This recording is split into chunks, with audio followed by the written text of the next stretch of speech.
আমার বিয়ের ৫ বছর পর এলো এই বাড়িতে জোড়া কার্তিক। সেই ঘটনাটা কি তোমাদের সঙ্গে অবশ্যই শেয়ার করব। তার আগে এটা বলি, তোমরা হয়তো ভাবছো যে এখন কেন আমি কার্তিক পুজোর ভিডিও দিচ্ছি? কার্তিক পুজো তো চলে গেছে, অনেক মাস হয়ে গেছে।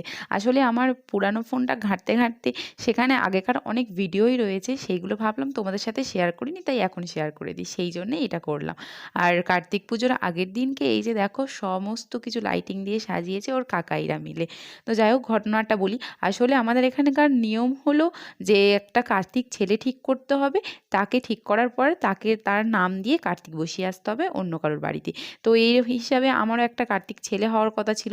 তো ৫ বছর আগে সেটাই না হওয়ার কারণে আমার কার্তিক ঠাকুর দেওয়া হয়নি, আর কার্তিক পুজোও হয়নি এই ৫ বছর ধরে। তাই এই ৫ বছর পরে আমাদের বাড়িতে জোড়া কার্তিক পড়েছে।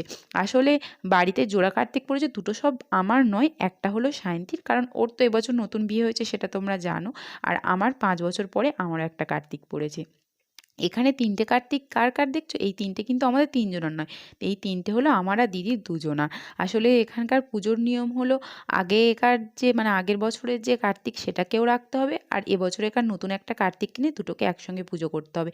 আর আমার কার্তিকটা পাশে তাই একটুখানি বসিয়ে দিয়েছি। ও একা বসে থাকলে মন খারাপ করবে না তাই। তো এখানে দিদির কার্তিক ছেলেও পুজোতে চলে এসছে। আরও একটা নিয়ম বলি তোমাদেরকে, কার্তিক ছেলেকে না কোলে করে দুধ বসিয়ে দুধ খাওয়াতে হয়। তাই জন্য দিদি দুধ খাওয়াচ্ছে। আর সেই কারণের জন্যই ওকে একটু আগে থেকে ডেকেছিল। ও কিন্তু খুব ভালোবাসে ওর মাকে, জানো তো? আর তার সঙ্গে মানুকেও বোন হিসাবে খুব ভালোবাসে। যখনই রাস্তাঘাটে দেখতে পায় ওর মাকে তো মা বলে ডাকেই, প্লাস আমাকেও কাকিমা, কাকিমা করে ডাকে। খুব ভালোবাসে সবাইকে। তো যেহেতু কালকে লোকজন খাবে তাই জন্যেই আমরা সবাই মিলে একটু জোগাড় করছিলাম। আর আমাদের সঙ্গে বেচারা সায়ন্তীটাও জোগাড় করছিল। তো ও এখনও পর্যন্ত ওঠেনি। আমরা তো কজন মিলে যোগাড়যন্ত্র করে উঠে পড়েছি, কারণ পুজো দেখবো বলে। তো যাই হোক, ভিডিওটা তোমাদের কেমন লাগলো সেটা আমাকে অবশ্যই কমেন্ট করে জানিও। আর হ্যাঁ, তোমাদের কাদের কী নিয়ম আছে কার্তিক পুজো সেটাও কিন্তু আমাকে অবশ্যই করে জানিও।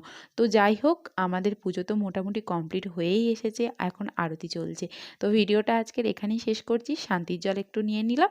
দেখা হবে আবার পরের ভিডিওতে। Bye bye.